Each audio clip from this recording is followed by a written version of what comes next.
Renata says, I didn't do that.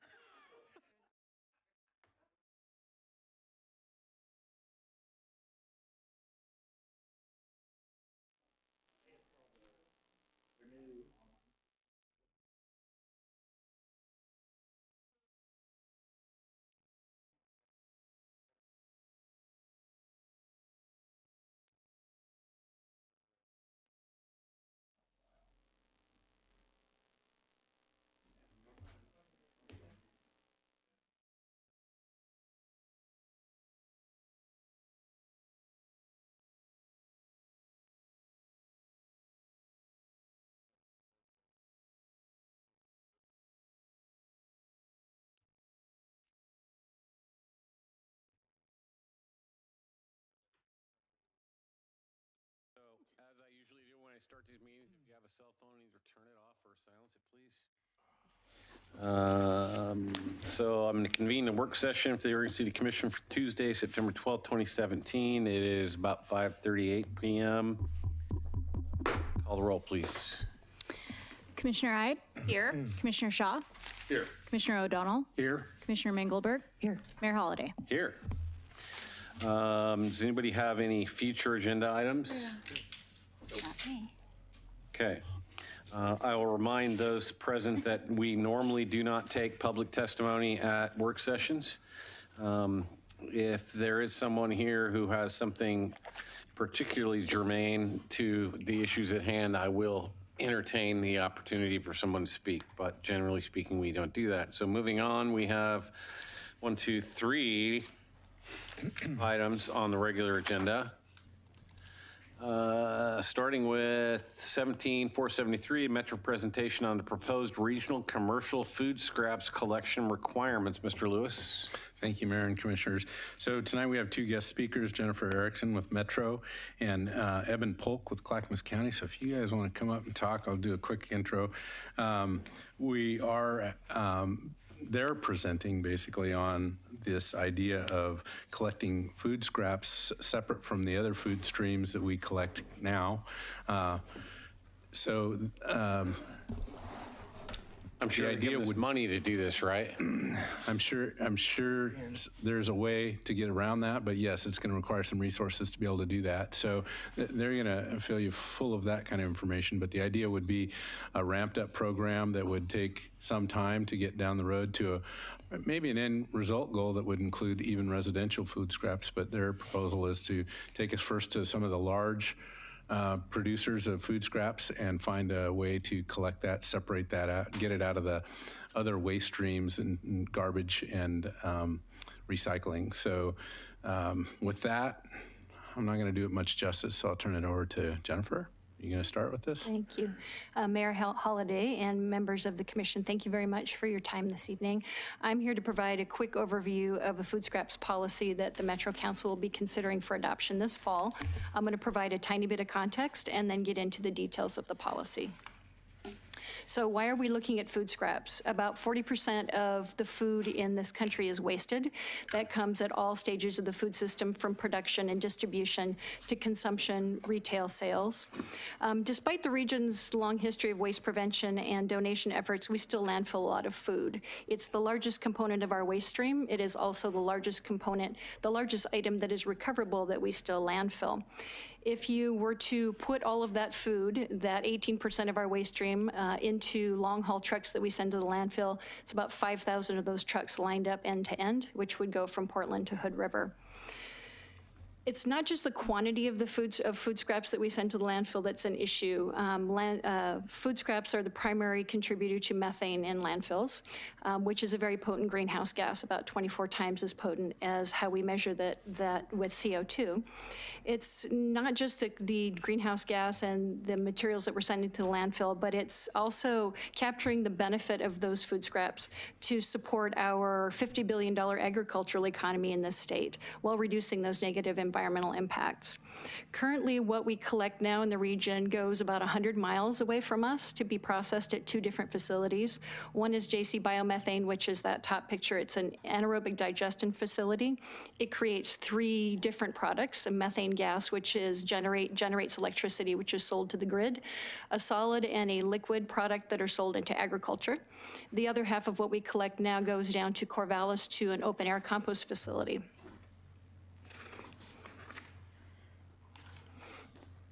So I wanted to clarify that we're talking about commercial food scraps, not residential.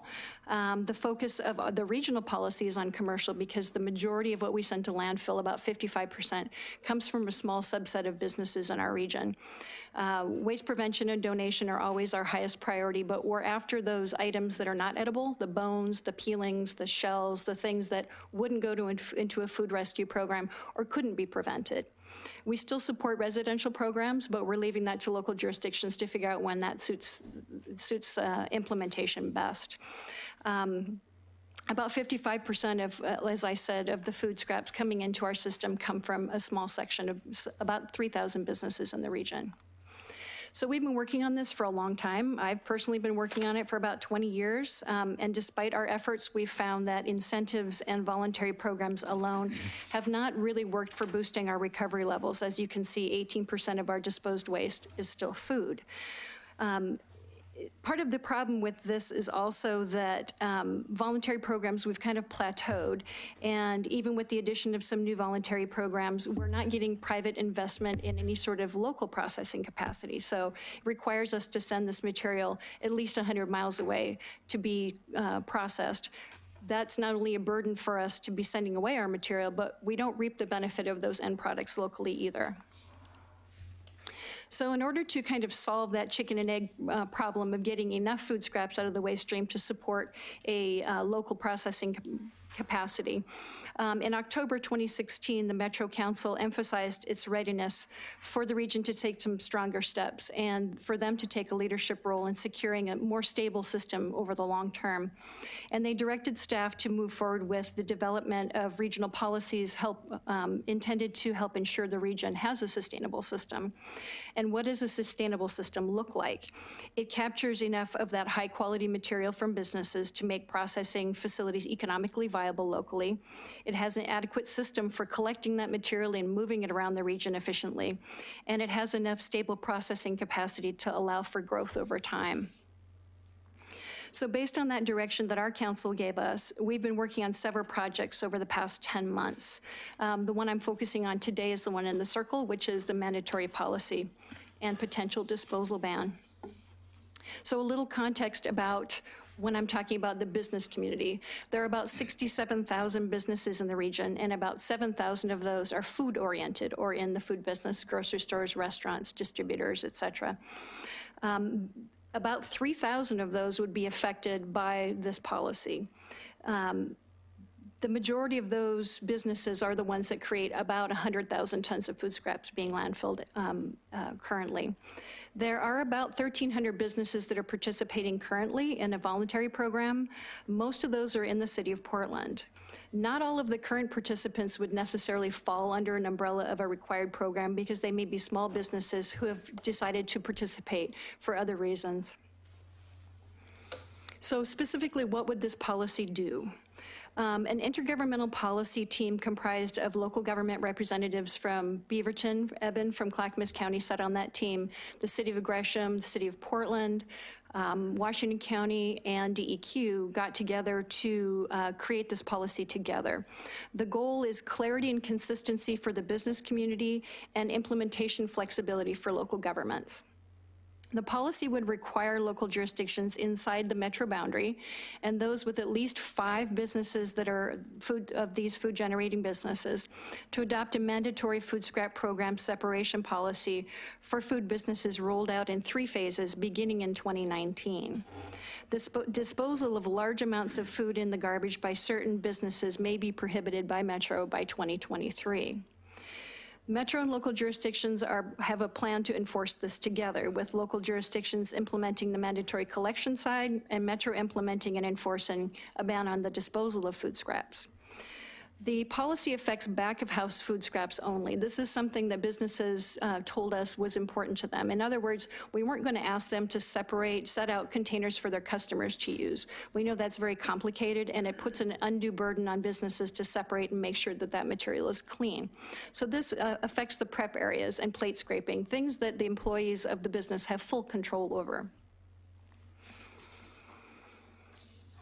So the draft policy elements right now require that local jurisdictions adopt a legally enforceable mechanism that meets the performance standard. This could be a code amendment, something in a business license program, or a separate, adopting a separate ordinance, or utilizing Metro's model ordinance. Local jurisdictions have flexibility in how this is implemented in a way that's most efficient or effective for local conditions. For example, geography, where these businesses are located, hauler collection boundaries, et cetera. And local jurisdictions can also grant waivers to businesses based on a basic set of criteria. The policy requires that property managers allow businesses that lease space for them to set up service. Businesses also told us this is a barrier. Sometimes their property manager or landlord would not allow them to have service even if they wanted it. And Metro will continue to provide funding to assist local jurisdictions with program adoption, implementation, including staffing for business assistance, compliance and enforcement efforts, as well as educational materials and infrastructure. We've been providing funding to this program, the voluntary program, for about the last 8 years for local jurisdictions. Hang on. So I'm curious, where do you get your legal authority to require Oregon City to adopt an ordinance? I'm not an attorney, but in our code, we have broad legal authority over the solid waste system. In your code? Yes, in the Metro code. But where in the charter, where in the Metro charter does it say that Metro has the authority to require Oregon City to pass any ordinance? I would have to get back to you on that specific question, which I will. So one of the goals is to have a lot of local flexibility built into the administrative rules. So Metro policy sets the basic minimum standard, and local jurisdictions implement in the way that best suits local conditions. The goal is to have it be as consistent as possible throughout the region. So a business who has an operation in one part of the region has the same program they would in another part of the region. McMenamins is an example. They told us that they would prefer to have something that was standard throughout the region so that employee training and how they do their operations throughout the region was consistent. So the implementation phases, as I mentioned earlier, about 3,000 businesses would be affected by this policy region-wide. The rollout is phased in over 5 years, beginning with, culminating in a potential ban of commercially derived food scraps at for disposal. In phase one, the businesses with the most food scraps would be included. For example, grocery stores, large restaurants, university and hospital cafeterias that generate at least 1,000 pounds or more of food scraps per week. Phase two brings in businesses that generate 500 pounds of food scraps per week. And phase three focuses primarily on schools and businesses that generate at least 250 pounds of food scraps per week. Local jurisdictions requested that Metro adopt a disposal ban at the same time so that we solidify our partnership in committing to enforcement on both sides of this program. So there are exemptions and waivers built into this program. For jurisdictions, if you're outside the metro boundary, you don't need to comply. There's a business quantity minimum. So for example, if you have 5 or fewer businesses, large food businesses in your jurisdiction, you need not have this program in place. The only jurisdiction right now that meets that is King City. Distance to transfer station. This has been very important to a lot of jurisdictions who are on the edges of the region. We realize that our solid waste system is not overly efficient for everyone involved, and once we determine where that processing facility will be, we'll be able to look at where those transfer and transportation services are lacking, and we're putting in a waiver that says if you're beyond a certain distance to services, you need not comply, mostly because it's a hardship and the costs of moving that material across the region would be prohibitive. In addition, excuse me for interrupting, is that distance to transfer or processing, are you talking about the ultimate processor who will convert these foodstuffs into some kind of fuel, or are you talking simply about getting it to a transfer station? both. So for example, if the transfer station is in North Portland and the processor is in Beaverton, it's challenging for a particular jurisdiction to either make it to that transfer station or to that processor if the distance is too far. So it is to either one. So depending on where that processor is actually located, it can help us determine where are the most efficient routes and where there's transfer that's needed to make it most efficient. So let's see, where was I? Businesses. Local governments can also grant compliance waivers to businesses. For example, the business has very little food waste. Well, you expect that a restaurant may have a lot of food scraps, but when you go and visit them, you realize that they have very good waste prevention programs or a donation program, and they really don't have a lot of food scraps. Perhaps they have a physical barrier on site that can't be remedied. They don't have space. It's really a space constrained. They just can't do it. If they participate, they may violate an existing health or safety code, and in that case, they would be waived from participation. Waivers would be reviewed annually just to make sure that the business, there was still that barrier in place and that they couldn't comply. So we've spent a lot of time talking with businesses over the last year and trying to get an idea of what they think about this. One of the first things they told us is the on-site assistance that's provided by local government staff. Eben's staff provides a lot of that assistance in Clackamas County, was the #1 thing that they found helpful. They found that any new program they were asked to put in place, they didn't have to do it alone. There was a technical assistant who came in to help them set up the program, train their employees, provide them with the supplies they need, and be there if there were problems. 90% of the businesses were not opposed to a mandatory program. Most of them thought it was a good idea. They thought it would be nice to have a level playing field so that if they were participating, they thought other businesses like them should be. 30% had some concerns but were not opposed, and those concerns tended to be space, time, cost. They wanted to know how this program would work. 45%, as I said, were actually in favor of a mandatory program.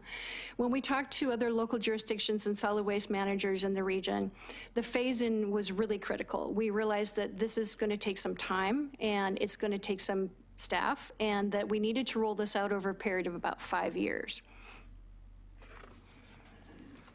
So now I'm going to turn it over to Eben. All right, thanks. Good evening, Mayor and Commissioners. My name is Eben Polk, and I supervise the Resource Conservation and Solid Waste Program at Clackamas County, and I'm here for a couple reasons. One is that my staff provides technical assistance to hundreds of businesses and schools and multifamily communities throughout the county, including in Oregon City every year. And we would presumably be playing an important role in any implementation of a policy like this in making it successful for businesses in Oregon City that would be covered potentially by the policy. And secondly, I've been serving, as Jennifer mentioned, on the Policy Development Committee. We spent some time looking at how many businesses we think might be covered by a policy such as this in Oregon City based on our knowledge of the businesses that we already work with frequently around recycling and waste reduction, as well as data reported from the state. And this is our rough guess as to how many businesses we think would be covered in the 3 different phases that would be part of the policy. So in phase 1, somewhere around, we think, 20 businesses. These are the largest grocery stores and large restaurants that generate a lot of food waste. In phase 2, starting in 2020, 40 to 60 businesses, and then phase 3, starting in 2021, again, probably about the same number of businesses. And then that would be bookended, as Jennifer mentioned, I think, by a ban from Metro on the disposal of significant quantities of food waste. This is the timeline as reflected most recently in Metro's plan. Right now, we're still in stakeholder engagement, including making the rounds to a number of city councils and commissions to solicit information, questions, and input, including you. And there will be a couple of public comment periods coming up. As I understand it, one is going to start in a few days, and there will be an opportunity for all the businesses that Metro thinks could be covered by this policy to weigh in. They'll be getting a letter, and as well, you'll be receiving a list of the businesses that in Oregon City that would be receiving that letter. There would be a second comment period for the admin rules, and then Metro Council, I understand, is going to be hearing this policy in the fall, in November and December. Correct. Okay. Then the timeline after that, the question is, what's the timeline for local government policy adoption? Clackamas County and its cities would be required to have a policy in place by July of next year, and then implementation would begin in March 2019. So here's what's next. I'll focus my attention on the bottom bullets, but just will mention that a few things that Metro has going on, and Jennifer, please correct me if I misstate anything, but Metro is in the process of securing a contract with a processing facility. They put out an RFP to get a local processing facility, whether that's an anaerobic digestion facility or a composting facility or something like that. And that is, the evaluation of those proposals is underway. They're continuing to do stakeholder engagement. As I mentioned, the public comment periods are coming up. They also have one of the project components here is an effort to look at the costs that will be the cost to the system of this requirement and the measures that they could take to reduce those cost impacts to businesses and to the franchise collectors that would be providing this service. Local governments, here's what we're doing. And I just want to highlight the top 2 because those are specific opportunities for Oregon City. First of all, we can work together, whether this policy rolls out or not, we could do more to work together to aim for consistent rate structures and service levels. One of the things that Clackamas County has recently done for unincorporated businesses is to include food scraps collection service bundled with the overall garbage service, just like recycling is. It's just included if you're a food scraps generator. And that has taken some of the headache away, we think, of sort of the business considerations of participating in food scraps collection. And that's something that we'd like to talk with cities about. And secondly, cities could do more to ensure that collection service is more widely available simply on an optional basis.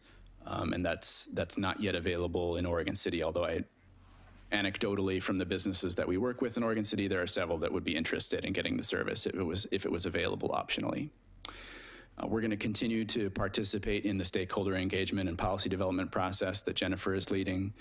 I also want to underscore that when we provide technical assistance to businesses that work around food, our first priority is to get edible food donated to organizations that can use it to feed hungry families. We're We're not after getting that material or that food into a composting system. We want it to be eaten if it can be. All right, that's our piece. And I do have some, as Eben mentioned, we are beginning our intensive public comment period this Friday. A letter to the potentially affected businesses will go out asking them to please go to our website and provide us with public comment. That's the first 30-day comment period. These cards are also being handed out to businesses. Our local government partners are providing them to businesses. Once we hear back from the public comment period, those comments will We'll gather those together and we will amend our administrative rules to reflect those comments. Then we'll take those to our council and we'll enter another 30-day public comment period on the revised comments. Thank you. Sure. Questions? Yeah. Commissioner, why is my, maybe I'm not in the right place. No? I don't get a request to speak. There isn't nobody did a report. Did you? Yeah, there's three on Frank's screen. I just don't have it on mine. Oh, he Maybe was I on need to the be. wrong. Maybe I need to be on agenda. Okay, I'm sorry. So, on 3. Commissioner Ide. So, you know, the famous phrase is prevention is the better cure, you know. Is there anything being done to prevent the food from being wasted? You know? And how are you addressing that end of it? You want to take that one? Sure, I'll take a stab at that. So first, prevention is our first best option in helping a business that deals in any kind of waste, food or otherwise. If we can find a way to help them prevent, you know, generating that waste, that would be our goal in providing technical assistance to a business. That would be, in the case of food, it would be followed by making sure that someone else can use it through donation. And after that, we would be looking to compost it. Helping restaurants and grocery stores prevent food waste is a tricky thing. And I think I would say it's fair to say that we're still learning what that looks like and how to do it well. I'm afraid we haven't been terribly successful at it, in part because many food-related businesses build waste into their business model. They assume that there will be a lot of wasted food at the end of the day, and that's just part of it. And helping them see the benefit to their bottom line of saving that's part of what we try to do. May I add a little something to that? We have found that oftentimes when businesses start to separate their food scraps from their other waste, it's a real visual to them to see how much food they're actually wasting, because a lot of times if it's mixed in the garbage, it's kind of sight unseen. And we've seen businesses take on additional waste prevention practices, change the way they do things once they see how much food they're wasting. But some things can't be prevented, like the bones and the shells and the peelings and things like that. I think education would be a big part of all that. It's a tough one. It's a tough one. Curious.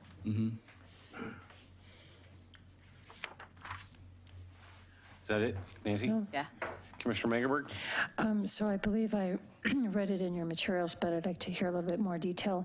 I'm assuming we're going to be asking Oregon City Garbage Company to be implementing this program, and my understanding is that it's a separate route. It's not their standard route, and that it might be more frequent. So it seems like that might be an additional burden to them. Can you talk a little bit about that? I think the short answer is yes. The program it intends to collect food only in a separate truck, have it transferred in a way that's separate from other, the garbage. And of course, this material is already getting collected in the regular garbage route going to Metro South. In this case, it would be collected by probably one of the same trucks, but at a different time. And so there will be costs to collection, and that's one of the things that Metro has been studying, how they can help defray some of those costs by addressing, for example, the disposal fee at transfer station, and that savings would help alleviate some of the additional costs. I can't speak to how much of those costs, though. So one of the concerns I would have is odor. I mean, are you going to be picking this up more than once a week? It might impact neighboring properties. Animals. It could. That material is already there, present in the garbage. It would be separated out into a different container, and so it's possible that some of those odors could be generated a little more quickly than they otherwise would be if the material is mixed in with the rest of the garbage in a container. That would be for the cities to prescribe the minimum frequency of collection that they think is necessary. As we work with our customers, we're looking at once or twice a week initially because that costs less to the system. But that would be something for the city to work out.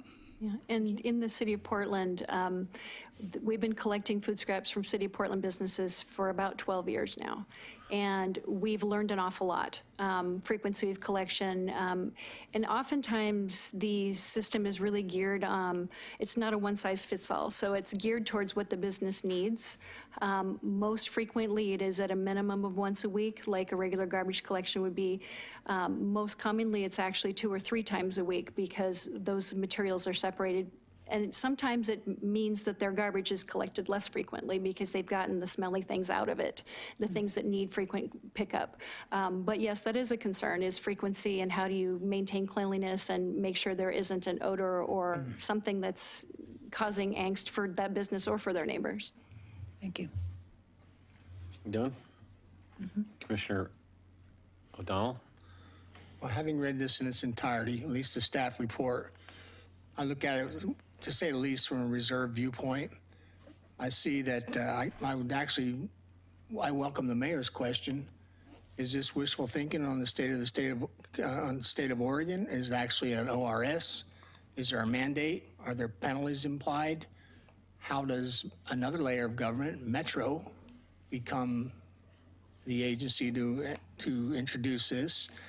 But I guess what really troubles me is it's a fairly aggressive timeline. I mean, the required passage of the implementing ordinance is by mid-2018. That's not that far away. And then you have a sequence, which I won't duplicate because you presented it in terms of who needs to be participants, 2019, 2021.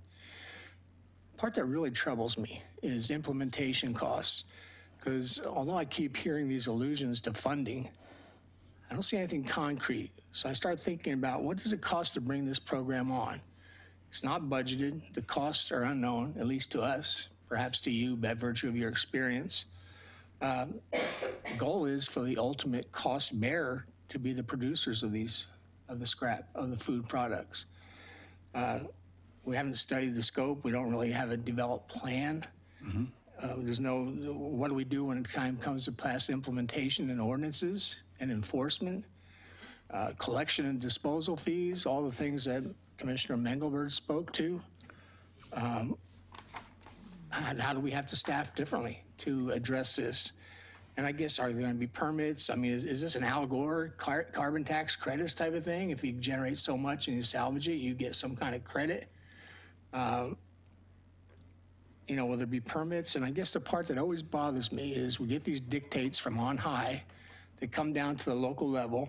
They're unfunded, and maybe because it's still in its beginning stages, it's a bit nebulous and unclear.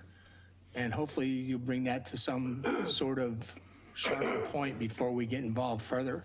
And I guess on the other end is, I think I heard you say that you are making an effort to attract ultimate processors of the food scraps. Because I'd like to see that happen as a pull system rather than a push. So I'm very, I guess, I hate to use the word suspicious, but I'd like to see more detail. And I'd certainly like to see where the authority comes to mandate this, because once again, I see the responsibility being transferred to the local jurisdictions with no support for the costs incurred. I happen to be a big fan of home rule. The further you are from my back door, the less you know about my life. So I welcome additional input from you. Commissioner Shaw. Okay. Jump in. Thank you, Commissioner O'Donnell. That's good points. It's mine's a little easier than that. Currently, you have a private operation doing this, not a Metro company. You say it's 100 miles away, or that's doing this, and it's a private operation doing this, and it sounds like fairly successful. It's just the distance is the issue. myself, I don't see that as a problem. I think that if it's that far away and you have a private person doing it, that I see continuing that way, I guess, until you really get your volume up, and then that really justifies what you're gonna have to go through here. So, let's see, and then, so City of Portland is currently doing this. Is that correct? The state of Portland, you mean? City of Portland currently doing this? Yeah, and they're the city of Hillsborough, unincorporated Washington County, the city of Beaverton. Who am I missing? Who's involved in it? There are a lot of Clackamas County cities that are participating currently. Yeah, if you're referring to the availability of the service as an option for a business, it's available in Milwaukee, Happy Valley, West Lynn, Lake Oswego, Canby.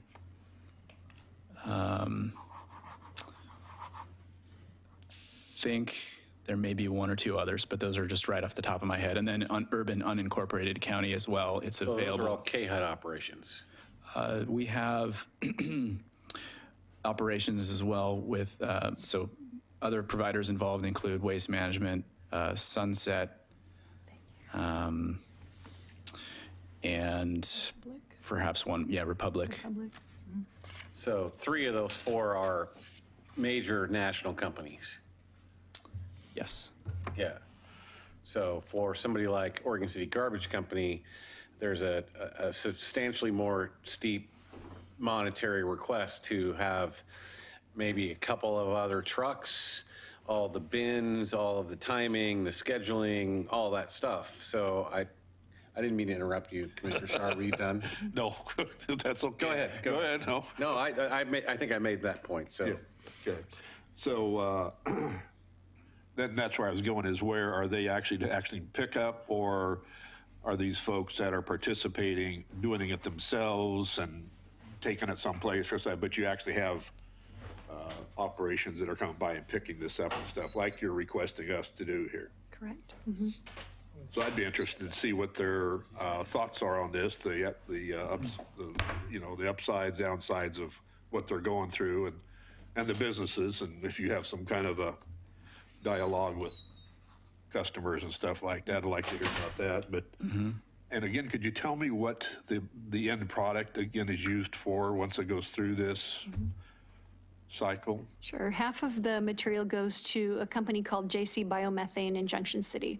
That's an anaerobic digestion facility, and I always equate it to, it's like your own digestion system. So food goes in. In the absence of oxygen, 3 things are created. Methane gas, which goes into a generator set, and they sell the electricity to PGE. The 2 other items are a liquid digestate. It's like a liquid fertilizer that is then sold to neighboring farms for cropland application. The 3rd is a fibrous digestate, which looks sort of like sawdust, and it goes for further composting next door to a compost facility. So those are the 3 products from that facility. The other half of our food scraps go down to Pacific Region Compost outside of Corvallis, and that's more of a traditional open air oxygenated composting process. It's mixed with yard waste, and they make and sell compost and compost products. I mean, I like the, what you're accomplishing there. That's a great idea. It's just, I guess I'm a little more hesitant and reserved. I'd like to hear the responses from other communities and stuff, so. JC Biomethane is one of the proposers on the request for proposals. So our existing processor did propose on this as well to continue to provide us that service. So. They're located where? Junction City. Yeah. Well, that's a pretty long ways. Yeah, about 102 miles away. Yeah. Yeah. Yeah. You done? I'm done now. Okay. Yeah. So as you might suspect, I'm a little skeptical. I still haven't got the who pays thing, and that really concerns me about whether, or especially, B&B Leasing, Oregon City Garbage Company has been here for a long time, well over 70 years. And they are participant in our community in many different ways, sponsoring events and all those other kinds of things. So to just drop something like this on them, you know, kind of out of the clear blue sky, which is what this is to me, because I hadn't heard a peep about this before today, I'm concerned about that. I'm also concerned about once we start down this slippery slope, where does it end up? You know, because government loves to grow. Government's sort of like a cancer. You know, once you get it, it just wants to grow more and be bigger and do more things. And so does this start with businesses and then end up in households? And if so, who pays for that? Do these folks at JC and the other place, do they pay anything to get the raw material? No, there's a cost for processing. It's like a manufacturing process. They charge us to take this material to create these end products, and then they in turn, it costs them money to process it, and then they in turn sell it. So they make money. They support their business by the tip fees coming in and also the sale of the end product. Okay. Seems like a curious business model to me. I mean, if we're giving them their raw material, we're giving them the raw material. No, they're not buying. We're paying them. We're paying them to take the raw material. Mm-hmm. Yes. I'd sure like to see the other end of that book, to see what these guys have for a profit margin and, you know, how much money they're making. Because that, you know, I've been in industry for 30 years. I've seen all kinds of different plants. I don't know another business model except for Goodwill that doesn't buy their raw materials. So, and Goodwill is technically a 501c3. I guess one of the other couple of questions I have is you're set to make this beginning mandatory in 2019 for those first group of folks. So we're in the last stages of 2016. 17, I mean. A facility like you're talking about is going to require at least 18 months to 2 years to build. So are you intending to just use the current places you have? And what about all the greenhouse gas that you burn, you know, picking it up here and taking it all the way to Junction City? I think there's a lot of unanswered questions here to be rolling this out in this kind of a, you know, here it comes, whether you like it or not. Mm-hmm. The last question I have is generally speaking, meat does not do well in compost that's going to be used for, you know, somebody who's buying compost to put on their garden. The last thing you want to do is put composted meat on your garden. So what's the process there? How does that work? It's a little bit different. We always advise not to put it in your own home compost because the temperature of your home compost does not get hot enough to process meat. When you send it to a commercial facility like an open air compost facility like Pacific Region Compost, they sustain temperatures of 130 to 160 degrees for a period of 7 days. The meat actually breaks down quite quickly. And the anaerobic digestion system, it's created into a slurry which is also heated, and it's a mesophilic process, so it's a heat generating process. So the material is basically cooked. Okay. So yeah, the meat doesn't have, there's not really an issue with that. The issue is really don't put it in your home compost because your compost at home does not get hot enough to process meat and dairy. So why did Recology close? Recology close, which? The place that was out in, I think it was North Plains or Hillsborough. I'm sorry. That facility is actually still open. They are restricted to taking residential material, including food waste. So they no longer take commercial loads. Because of the smell. It was a combination of many things. They were not prepared for the volume of material they received. It was actually mostly the residential volume they received because the city of Portland started their residential food scraps collection program in October of 2011. The increase in material they received at that facility, mostly yard waste, was more than they could manage. It did cause odor issues. They were not prepared to deal with the volume of material they had. They have expanded that facility, spent many years, put several $1 million into it. They are still taking residential. They're actually starting to take more residential from the city of North Plains, from the city of Beaverton is going to start a program this fall. So they are increasing what they're bringing in. I don't think they have a lot of interest in taking commercial. And frankly, most of us don't think that open air composting is a good idea for commercial in general. Okay. Commissioner Megaber, did you have one more question? No, you asked it. Oh, okay. All right. Thanks for your time. We appreciate Thank it. you. Thank you.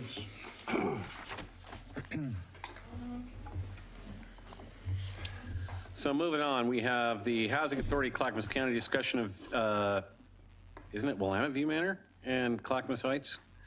17-47, Ms. Turway.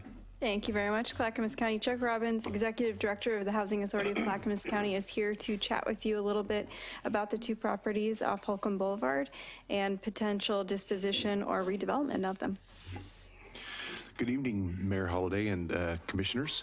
So as Laura said, I'm Chuck Robbins. I'm the Clackamas County Director of Housing and Community Development, which includes the Housing Authority, where I also act as the Executive Director. So I wanted to give you a little bit of background about what we're doing and why we're having to do this, and then talk a little bit more specifically about the properties on Holcomb Boulevard. The Housing Authority has about 545 public housing units. A number of years ago, we did a physical needs assessment to find out how much would it cost to maintain these properties for 20 years. The number came back at a little over $2 million a year investment. We receive about $800,000 from the federal government, so we had about a $1.3 million gap that needed to be filled.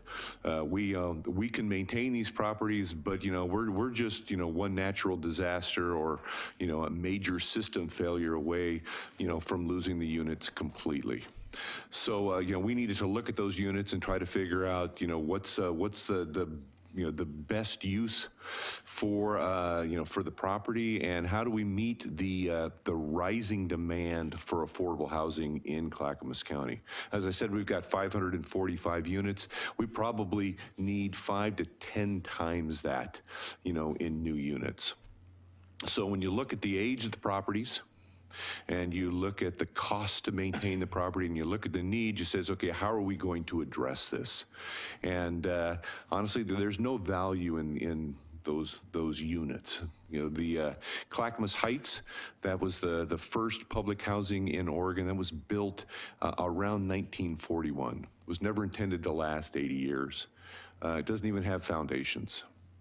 The Oregon City View Manor, that's the property that's farther up the hill, closer to the elementary school on Holcomb. That was built in 1960. It looks like the same plan. In addition to that, we have two properties in Milwaukee, right across from Providence Hospital. We have Hillside Park, that was built about 1942.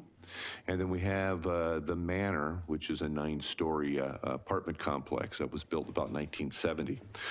The remaining 145 units are scattered sites, and they're kind of scattered throughout the county. The majority of public housing is in 2 jurisdictions. About 75% of all public housing right now resides in Oregon City and Milwaukee. So that kind of gives you a favor and shift some of that to Lake Oswego and West Lynn, Wilsonville. You are preaching to the choir. And that's one of the things that we've been looking at for a number of years. That balance. Because everybody has a need. So anyway, with the Housing Authority properties, we're looking at costs and need, and honestly, we don't have the funds, to meet that need. So we look at our assets, and really the only assets we have are the land. Oregon City View Manor is 22 acres, and it has 100 units on it. As a location for public housing, it's not ideal. There's very limited services. You know, we have Steve's Market, we have an elementary school, but, you know, access to jobs, nearness to other services like, you know, the pharmacy, the doctor, anything like that, you know, isn't really there. And then transit is really bad. You know, we've been able to increase transit. I think we've got 11 trips a day now, but nothing that works on the weekend. So anyway, it's not an ideal location for public housing, but it does have significant value, you know, as property, you know, for redevelopment. So that kind of takes us to, you know, what are our plans? And I have to say that they're evolving, and that's why we're here. Nothing is set in stone at this point.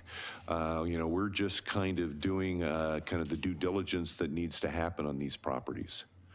I should also say that because it's public housing, Housing Authority may own it, but it is has significant regulations from the U.S. Department of Housing and Urban Development, HUD. So Housing Authority can't just decide it wants to sell the property. We have to go through a fairly lengthy process to do that. And HUD really only has two ways that they will allow you to dispose of property.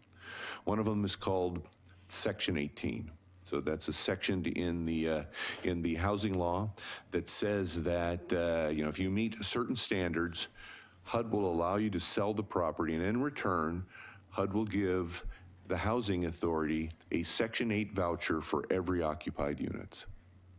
So that means you could sell the property, get a voucher, and then use that voucher to relocate the people that reside there. If there was a place to relocate. If there's a place. We have discovered in our last disaster that there aren't necessarily a lot of those. No, and you know, so that really is the balance that we're having to deal with. And so that's one program. The other program is called RAD, the Rental Assistance Demonstration Program. That one, HUD allows you to convert your public housing to affordable housing. It's owned by the Housing Authority and has less restrictions on it, but they don't give you a voucher. They basically just turn the money that you're receiving for public housing into a voucher, which is probably about half the value of what a real voucher is.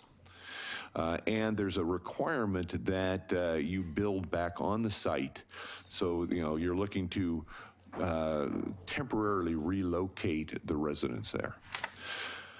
So, Housing Authority is looking at our property. We're, you know, as Mayor Holliday, you know, pointed out, you know, we need to get out ahead. You can't sell the property and then expect the, you know, 100 households to go out and find units. We have to build units. So Housing Authority is investing a lot of its funds in building some additional housing. So we have some places to relocate people to. I should also say that because this is a forced relocation, the Housing Authority would be selling the property, there is a requirement that we provide relocation services to all of the residents that reside there. So a little bit different than a normal voucher. With a normal voucher, your name comes up on the list, you're given the voucher, and you go out and try to find the property yourself. You know, with a Section 18 process, the Housing Authority receives a voucher. We then hire a consultant who is a relocation expert, and they work with the individual households to help identify what they want, where they want to go, and then help them find those units. So kind of, you know, very quickly, that's kind of why we're here. So let's talk specifically about the properties on Holcomb. As I said, you know, what we're looking at doing, so our proposed plan is to sell all or some of the Oregon City View Manor property. That sale would be to probably just a developer, and then that developer would then work, you know, through the city process to determine what they could develop there. Now I say all or some, you know, or some. We've been having meetings with the residents. And, you know, it's pretty clear that I would say 75% of the residents either don't care where they live or are excited about getting a voucher so that they can relocate. But there's a percentage there that says, this is my home. We really like the community that we've built. We like the proximity to the school. We love the view. So, one of the things that we're looking at is, maybe rather than selling 22 acres, as we hold 3 acres back and develop some housing there, probably, 35, 45 units to allow some people to move and stay there. I should say that there is a requirement from HUD, there's a 1-to-1 replacement requirement. If you lose public housing, you've got to replace public housing someplace. It may not be public housing, it may be the voucher, that will help you do that. But there's this requirement that, we have a zero net loss in housing that's affordable to somebody at 30% of the area median income. Clackamas County has set a goal of 4-to-1. So Clackamas County says that for every public housing unit we lose, we would like to see 4 affordable housing units be built. Now, in order to do that, we've got to raise money. What does affordable mean? So that's a great question, and I have to say that I was at the coordinating the Clackamas County Coordinating Committee, and I think we spent half a meeting discussing, what is affordable. So for me, working with housing that is accessible to people at 30% of the area median income or 60% of the area median income. Affordable means housing where the household pays less than 30% of their household income for rent plus utilities. And it's so, if you're making $15,000 a year, you're not going to find any place that you can afford. So that's where the voucher comes in. That's the deep rental subsidy. So if you make $15,000 a year, you'll pay 30% of that towards your rent. The voucher picks up the difference. And so that's the answer to me is affordable housing is housing that somebody only has to pay 30% of their income for. Now, if you're at the what they call the workforce housing. Workforce housing is defined as between that 60% of area median income, which is generally a household of 3 where both parents make minimum wage. That's who we're talking about, up to about 120% of area median income. That's the housing that we can typically build, and somebody can come in and afford to pay for it if we can restrict the rents. And it's that rent restricted housing that the funds that we would generate from the sale of Oregon City View Manor would allow us to build. You mean control? No, it's not. We'll control, restrict. It's restricted because of the fund source that we get, and the developers know that. So it's not rent control. The developers that develop this housing go after very specific funds, and those funds come with with zero interest, and they're grants, they're not loans, and in return for that, they agree that the units will be affordable to people at 60% of area median income for a period of 60 years. Those funds are called, generally, are low-income housing tax credits. You may have heard of those. Those come from the federal government. They're administered by the state, and it is confidence. It's a tax credit, meaning that somebody comes in, provides equity for the construction of housing, and in return, over a 10-year period, they get to reduce their taxes using this tax credit. That money does not have to be repaid, by the developer, but it does come with strings. And so I think my last 60-unit apartment project that I built using low-income housing tax credits was around $14 million. Of that, about $11 million was low-income housing tax credit.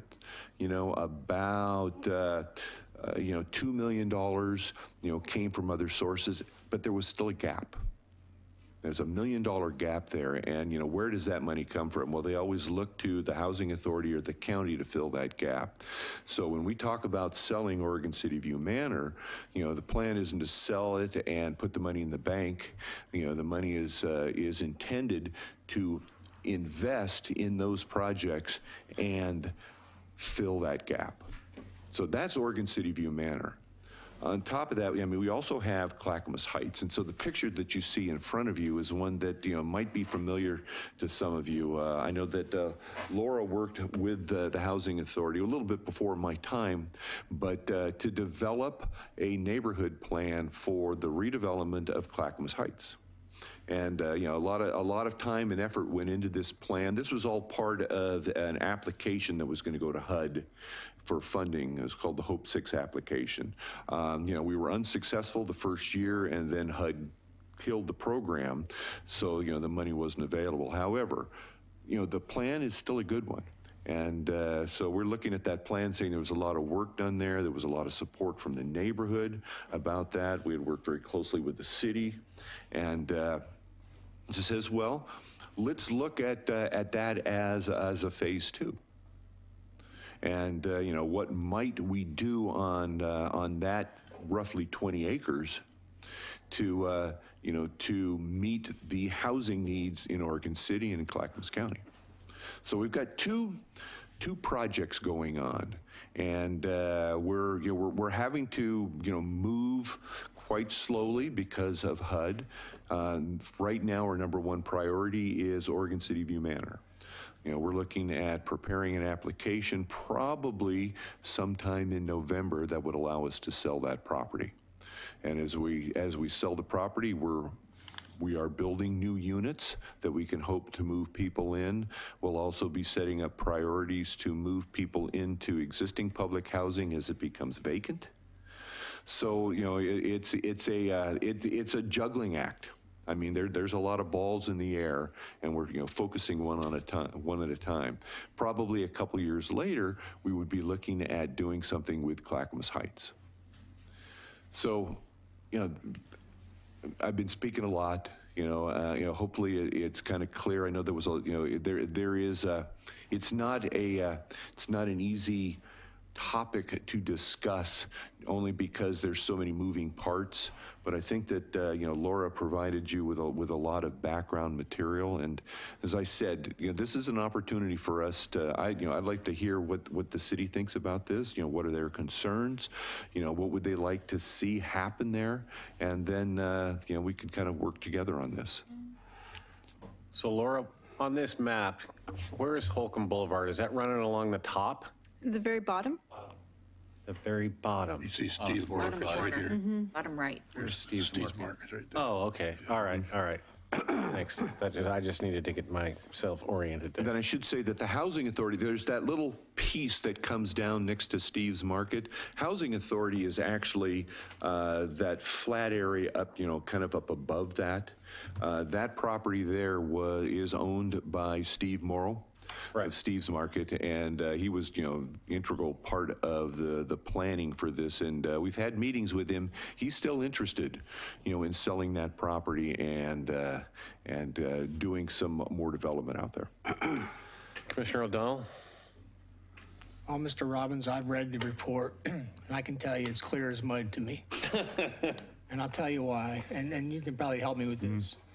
I looked at the View Manor discussion. Currently 90 units, 22 acres, I believe, if that's correct, if I read it correctly. Clackamas County goal is to replace demolished units at a rate of 4 to 1, as you said. To replace eventually, not necessarily on site. Agreed. Yeah. In fact, it refers to scattered sites of 20 to 25 homes over 2 years. So I keep doing this math, and I'm going, okay, we're going to replace 90 units with 360 units. I'm looking at the off-site rate of 20 to 25 homes. That doesn't seem to get it done. Feel free to interrupt me at any time. So then I look at Clackamas Heights, and I look at the goals of 3,500 square feet per acre, and knowing the acreage of the square footage of an acre. And And then I look at not only, in fact, the numbers vary. Sometimes it says there's 16.43 acres, sometimes it says there's 18, sometimes it says there's 20. And then you get a deal that says, we're going to hold out 3 to 5 acres for redevelopment and sell 15 acres. So, excuse me, are you looking at the Clackamas Heights plan? That's Clackamas Heights. Yeah, okay, so, and I have to say that's kind of an old plan. Mostly I just wanted to put up the conceptual plan to give you an idea of what it might look like on there. So, I can understand if you're trying to look at that and compare it to, what we might be doing, it's, that's a little out of date, and that's something that we need to update. Yeah, and I'm not sure that overview you just gave me is representative of the message, the text message that's within it. It doesn't seem like they jive. I'm looking at these homes. They look like substantial homes with a wealth of land. And then I look at the density proposed, and they just don't agree. I mean, currently it looks like there's 5 per acre, planned 12 per acre. I start deducting natural habitat, community gardens, community parks, pocket parks. It almost, I didn't do the math, but is it a loaves and fishes story? I mean, is we going to get more out of less, or? Well, and Laura can maybe help me with this, but on the Clackamas Heights plan, the Housing Authority property has a zoning of 35. Right. The Steve Morrow's property, the 3.5. I'm sorry, 3.5. 3.5. Now Steve Morrow's property is Mixed-use corridor 1, so it's a high-intensity mixed-use site, so it has a lot more density along Holcomb Boulevard in this section. It's zoned the same thing that 7th and Malala is. So how many doors per acre can you put on one of those? Yeah, so in the MUC zoning designation, you can put as many units as you can fit. If you take, you account for the height that's allowed and the setbacks and the parking. And so back in 2010, when this plan was developed, they did a plan to figure out how many units that is. And then they took the density from throughout the total site and then added the density from the MUC1 site, and then distributed it throughout the master plan. So what you're seeing is our 3.5 or 3,500 square feet is the minimum land size per unit, plus this extra density that you got for the property along Holcomb Boulevard, and they're being distributed rather evenly throughout the site. So there's a variety of units on there. It's a bit of a math game back in 2010. And maybe it's the math that throws me, because at 3,500 square feet per unit, if an acre is 43,560, I get 12 units per acre. Yeah, that's right. And then also, so there's a couple things on this one, is that all the streets were private. And so you're including the land of the streets, and you're including the land of the parks and all those other ones, as well as that density that's generated from the MUC site, which is actually quite large, so. Well, that gives me, I did the math, it looks like 192 units, but apparently there's higher density units included in the project. Yeah, from that mixed-use corridor, there's some apartment buildings and things. But there really is no project. So Not that project. this Not this project. Yeah. Yeah, this project went through our planning commission back in 2010-11 Why? for a master plan. So they got approval of the master plan, and they, correct me if I'm wrong, but the thought process was that that would position them better for the Hope 6 grant that they were hoping for that did not get received. The Hope 6 grant was extremely competitive, and so what we wanted to do was make sure that we positioned ourselves as best we could, and one of those ways to do it was to have a master plan that had been approved by the city. So that's the process that we went through. I don't want you to think that this is the plan and this is all we're going to do. That's just going to give you an idea of what we can put on there. That's part of the reason that this isn't the, Clackamas Heights isn't the project that we want to do now, because, we need to revisit that plan. We need to find out, what's changed. Steve Morrow, for example, says he's got some other property along Holcomb he'd like to sell to us. Well, that impacts things again, because now there's additional units. But I need to know what the what is the appetite for density from the city up in those properties. And again, now we're just, that's just Clackamas Heights. Oregon City View Manor, that's the one where, we're looking at, maybe holding back 2 or 3 units, 2 or 3 acres, and using your cottage cluster zone to increase the number of units that we could put up there. But we need to find, we need to get a surveyor out there, because if when you go that site, view that site, it does have a lot of elevation and it's very expensive to build on. Well, let me just say that unlike Portland, Oregon City does not have a huge appetite for density.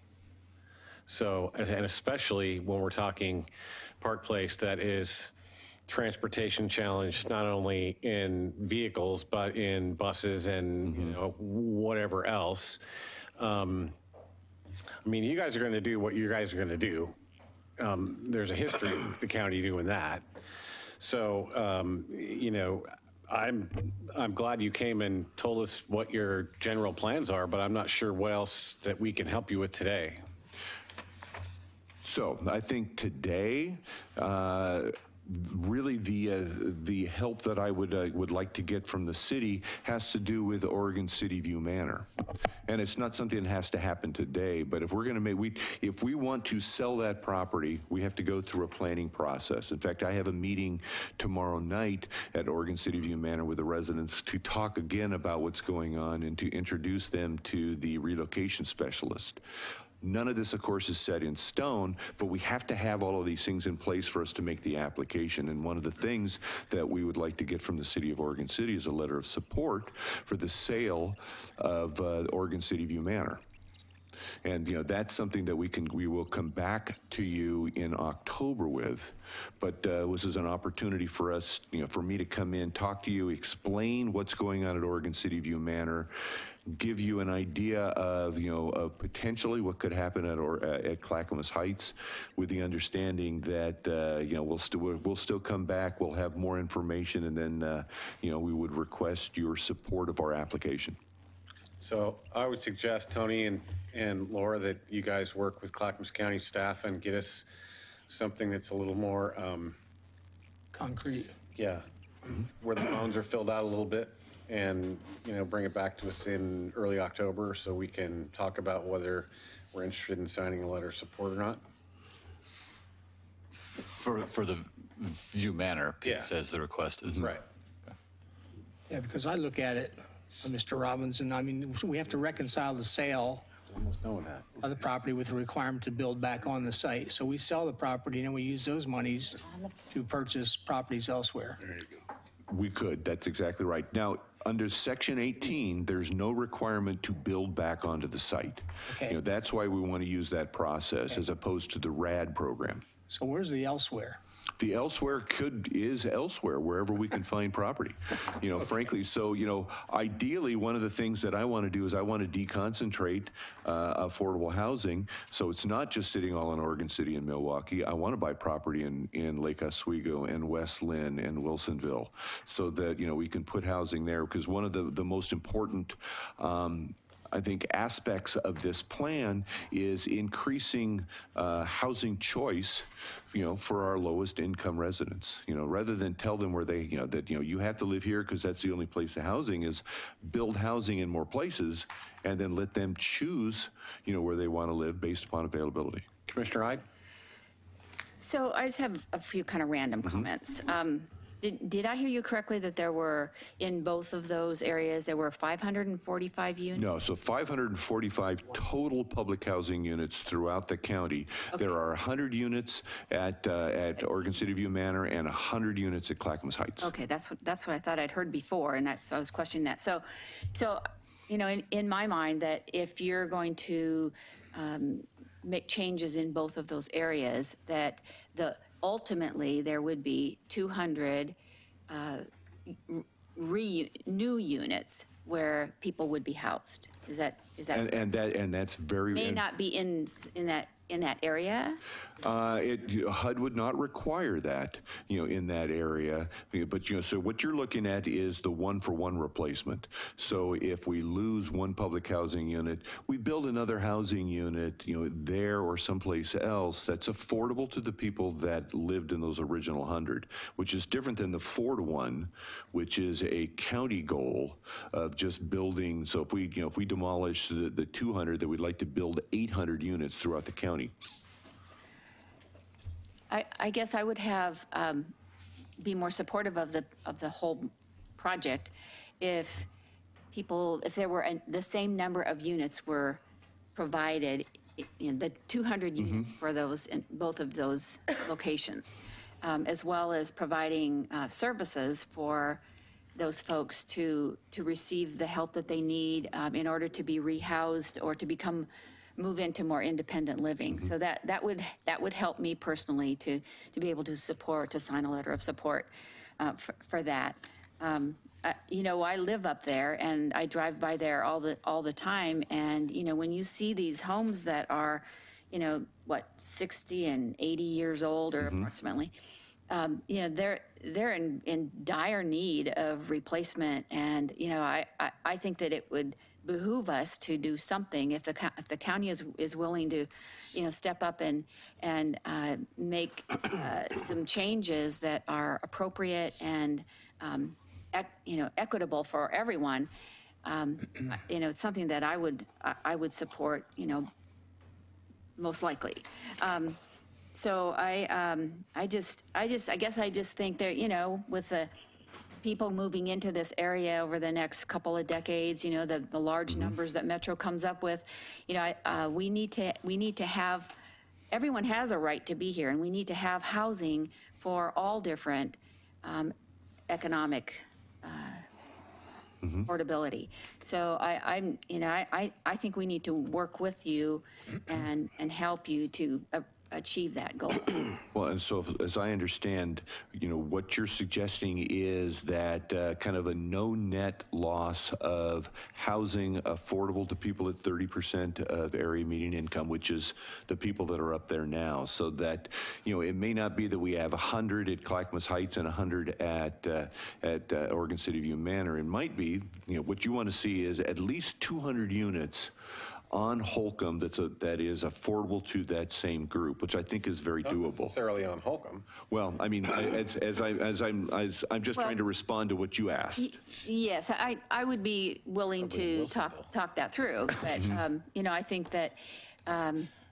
Excuse me? Nothing. Go right ahead. I think that we have to replace the housing that's there. And that, and whether it's there or somewhere else, it needs to be addressed. And and that's doable, and that's the conversation I want to have with the city. What do they want to see? 30 or 40 units back on Oregon City View Manor doesn't replace the 100. But if you did 30 units on Oregon City View Manor, then 170 units down at a redeveloped Clackamas Heights, that gives you the 200. Recognizing that Clackamas Heights was never intended to be 350 units of just very low income affordable housing. It's really a mixed income community was the idea, that some housing available at 30%, some at 60, some at 80. This plan even had home ownership included in it. So, that's wide open to us. So, that's the input that I need to have from the city, and that's what I meant when I said, what's the city's appetite for, developing that type of housing on Holcomb Boulevard? Well, I'll answer part of that. I'm with the mayor. I'm not a fan of high density. If Clackamas Heights is currently 100 units, if you're talking about doubling to compensate for the losses at View Manor, I would not necessarily in favor of that. My real question is, how heavily weighted is the county goal of 4-to-1 replacement versus the initial goal of 1-to-1 replacement? 1-to-1 is the federal requirement. I know, but is the county say we want 4-to-1 or we're not going to support the move? How heavily is that factor weighted? I don't think that it's heavily weighted. It is a goal that the county has placed on me. So, that's what they're interested in. Sure. If I go 3.5 to 1, I haven't met my goal, but I don't think they're going to kill the project because of it. But I think, we try to set a goal high so we have something to reach for. Commissioner Mickelberg? I guess I'm with Commissioner Ide. Housing affordability is a big issue in the county and in lots of communities, not just Oregon City. And the recent homeless survey showed that Oregon City had the highest number of homeless folks. So we want to move folks into housing options. you're the expert, but it seems like there's a competing forces. One is you want to have distributed so that people can integrate in the community and maybe have better access to services, that kind of thing. But then if they're scattered, then it's harder to provide those wraparound services that people need to be successful. So there's a balance there, and I leave the professionals to find that balance. I'm a little concerned about vouchers because I've heard that they don't always work, that they might be given the voucher, but not everybody will accept the voucher. So the poor person is left without housing options, even though in theory this voucher will help them find housing.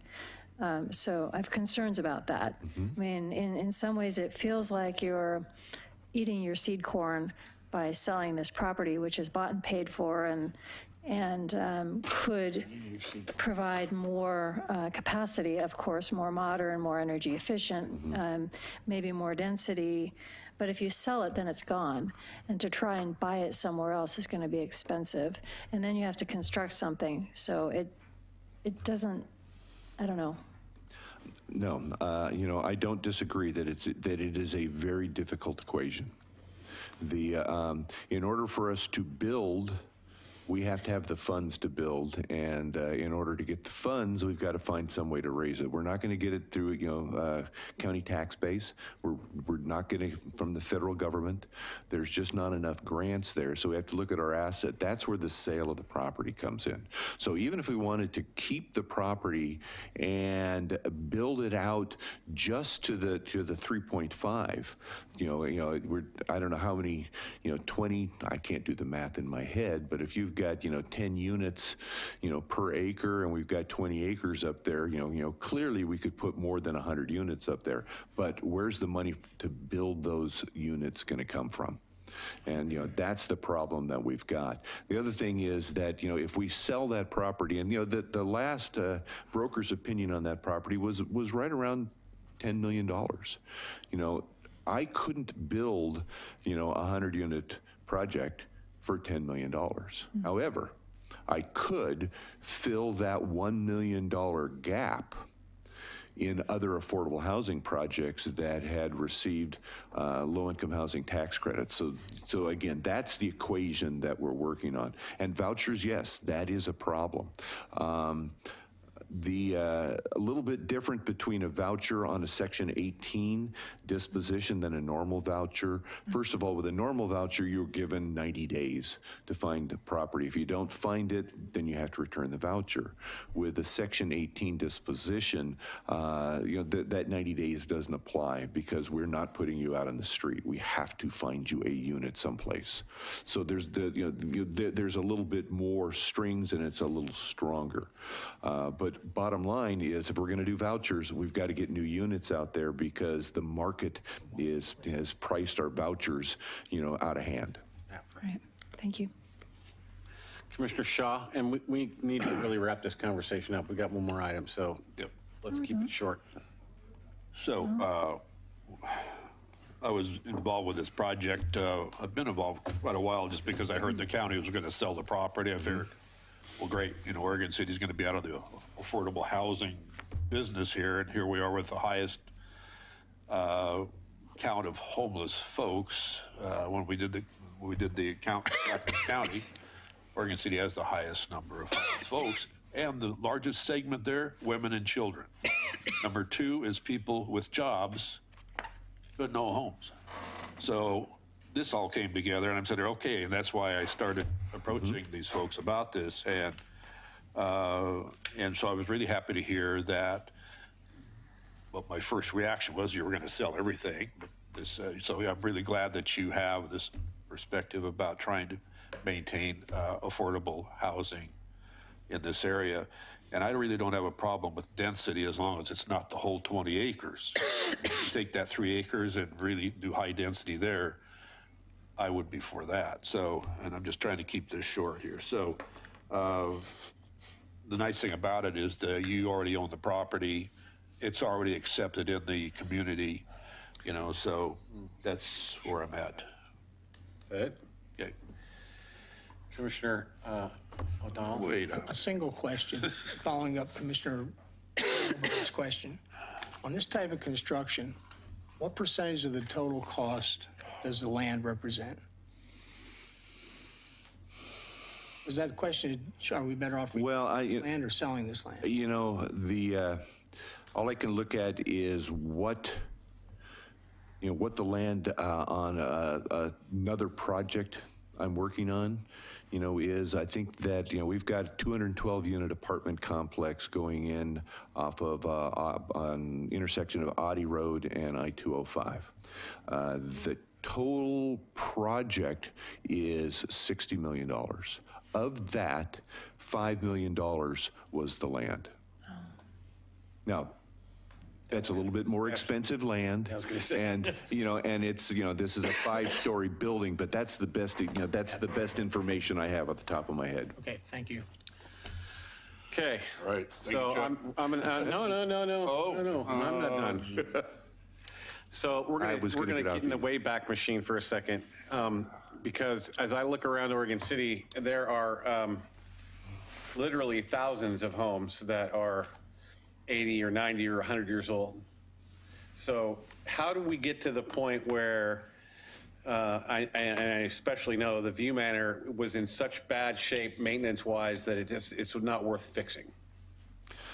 Okay, I wouldn't say that it's in such bad shape that it's not worth fixing. I think that when it was built originally, Oregon City View Manor, it was a very quick construction. It met the standards of the day, but it definitely wasn't, overbuilt. And I have to say that the property has been, there's been some hard living in that property. So you can only maintain it for so long. I think when it was originally built, it just had your regular siding and a roof on it. We've since put vinyl siding on it to protect that. We've increased, we've put new windows in. So there's been constant, investment in that. But the units get tired, and these are pretty tired units. Okay, Mr. Conkle? Just to follow up, just a couple quick clarifications and maybe add a little bit here. So this property right here is zoned R3.5, 3,500 square foot lot. So let's say it's roughly 20 acres. Take out 20% for infrastructure, that leaves you 16 acres. At roughly 12 units per acre, that's 192 lots allowed outright by zone. So just trying to put some context on density, what you can expect with an R3.5 zone. And then I was also here when we went through this process of putting this plan together with the county, and I believe it was or the group that was here. When we talk about community support, it was actually a pretty impressive job that the county and their consultant team did in engaging the Park Place neighborhood when they were putting this together. There were quite a few outreach to the community members, meeting with the neighborhood associations, to the point that the neighborhood associations and neighbors supported the project the way it was designed, because it did offer multiple housing options at different costs and different types throughout it. So it wasn't one monotonous design of a certain affordability price over and over and over again. It really truly tried and strived, and I believe did meet in accomplishing multiple housing units types at different price points, while also including amenities such as single-family detached, multifamily, townhouses, community open space, community gardens. So, like I said, I just wanted to put a little bit back then when we did this, a lot of effort went into that, to do that, because there were concerns about the density that was being proposed and what impact this would have on the neighborhood that was up there. Well, Mr. Conkle, my calculations agree with you right to the number 192. So did you also take out the deductions for natural habitat, community gardens, parks, or pocket parks? I just did a 20%, just kind of a 20% off the top. All right, so are you back up? Oh, Commissioner Mangerberg, one last question. It seems like there's a lot of uncertainty about the commitment and level of funding available at the federal level for a wide variety of programs, and you're trying to plan in the longer term. So how how does that work? Are you relying primarily on Clackamas County and the funds you have available? Or are you relying heavily on federal funding that may or may not be available in the future, given current policy or lack thereof? So for the, for the development and, and redevelopment, we're relying mostly on the low-income housing tax credits, which come in, from the feds. Our conversation with the administration is that there is a lot of support at the administration level for the expansion of the tax credit program. That is, that's a project or a program that they're very excited about. Okay. So I think that there's the possibility that, more funds in the future could be available. Now, in terms of, because the other part of that question is in order for us to sell the property under Section 18, we have, HUD has to have the money to give us the new vouchers for. That's where the uncertainty is. So, I mean, this application isn't a done deal. I mean, there's a lot of steps that we have to go through, and then even if they approve it, then we have to see whether or not they have the funds. So, so that's a problem. And, if it doesn't work under Section 18, we're going to have to sit down and reevaluate what our position, because the other issues still exist. Trying to maintain that property for 20 years is probably outside our ability. Thank you. Okay. Thanks for your time, sir. Well, thank you. Thank you, Chuck. Thank you. We're going to take 5 minutes for a potty break, and then we'll be back. That's good. Thank you, sir. Good job, Commissioner. Thank you.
Wesley Lynn Park, more specifically the 50-foot easement, roadway easement on Park's property, and the City Commission's interpretation of the Oregon City Charter as it relates to voter approval being needed for the proposed improvements to be implemented.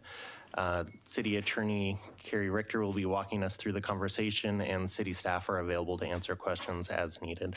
How much time do you need? 15 or 20 minutes?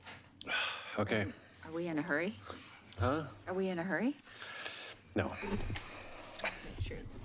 I can do it more quickly if you'd like me to. Well, it's just that we've been through this again and again. Can we get to the nuts and bolts without all of the history? Yes, I will avoid the history. I have 8 slides, I believe, and Okay. I think 1 is a history slide. All right. Okay.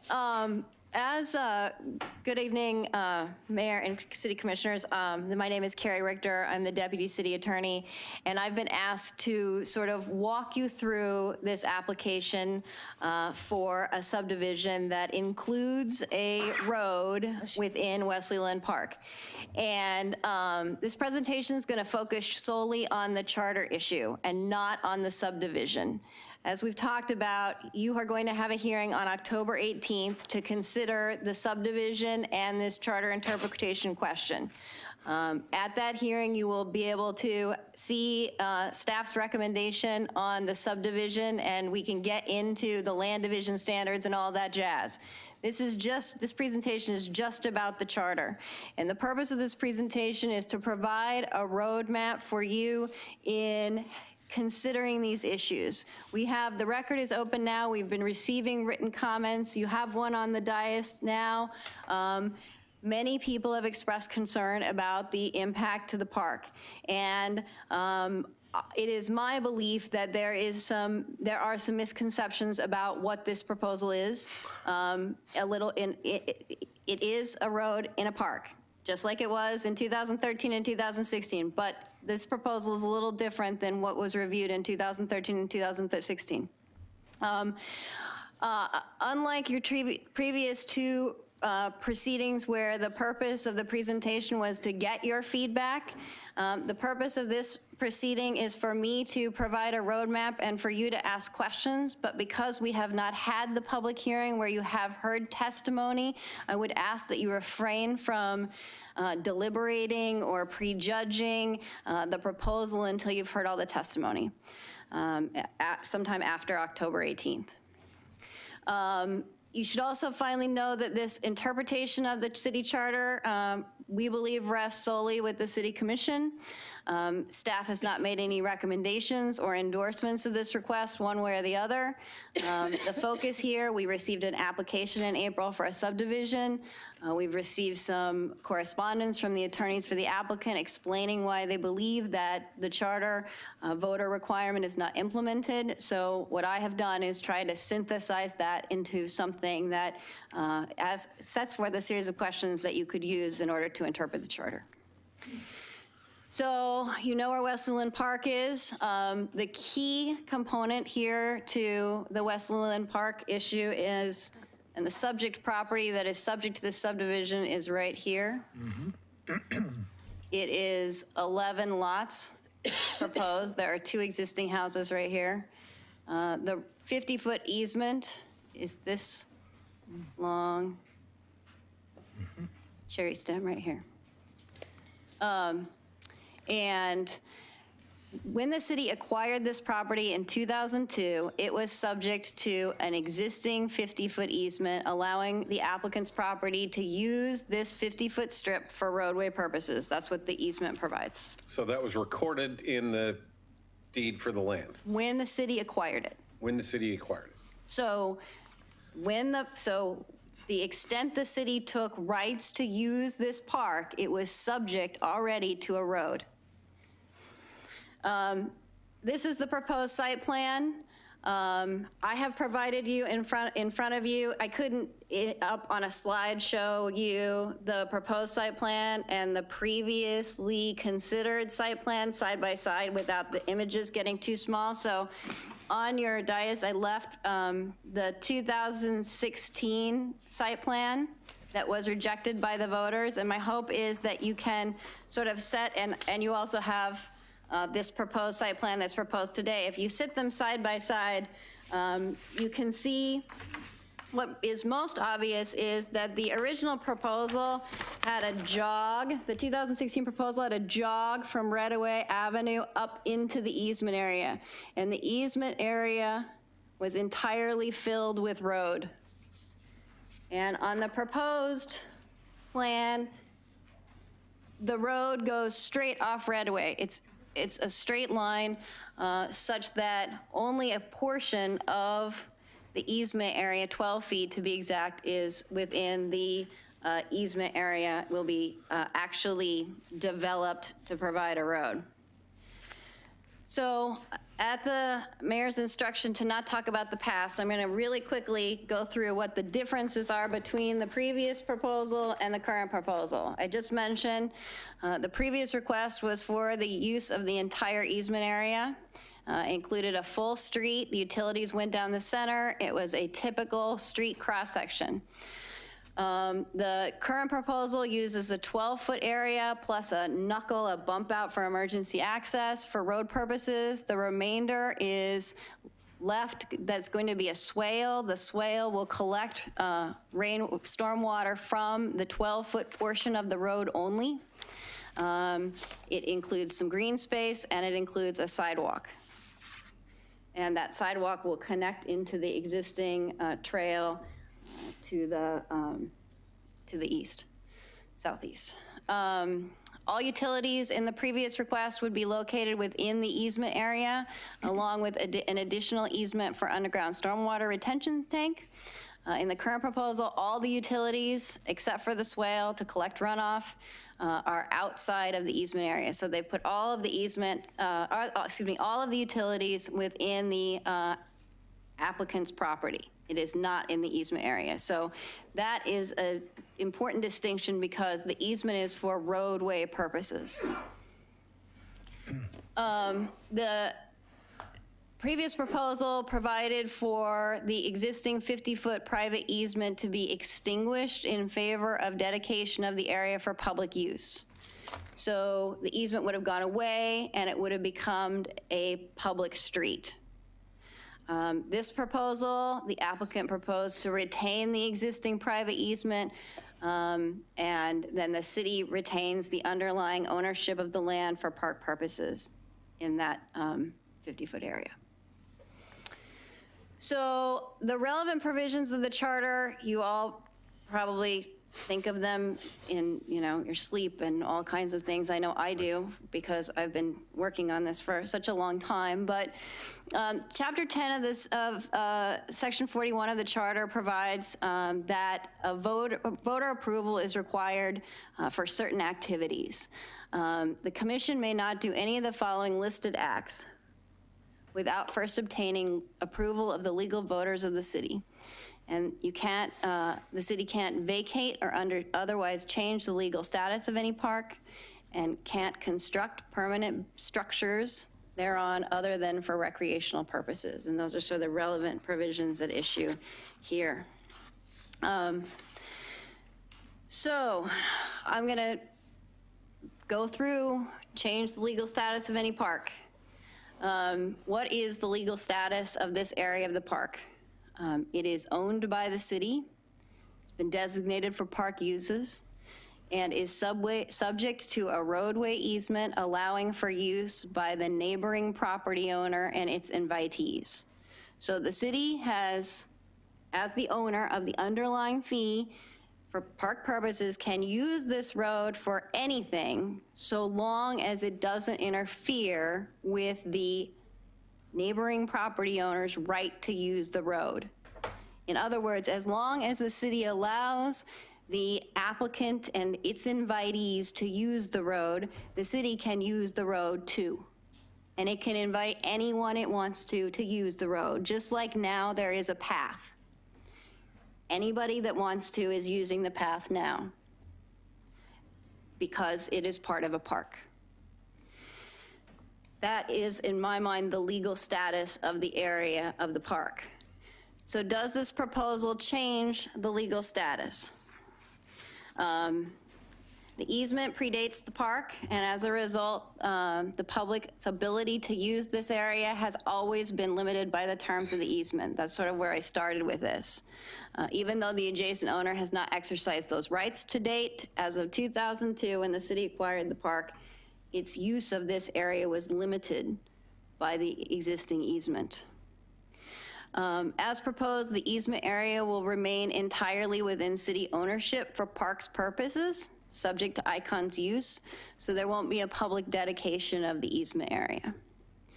I think that this raises a question. So what, in essence, we have is we have a 50-foot wide road or so with only 12 feet of it that's private, and the remaining 38 feet that is public.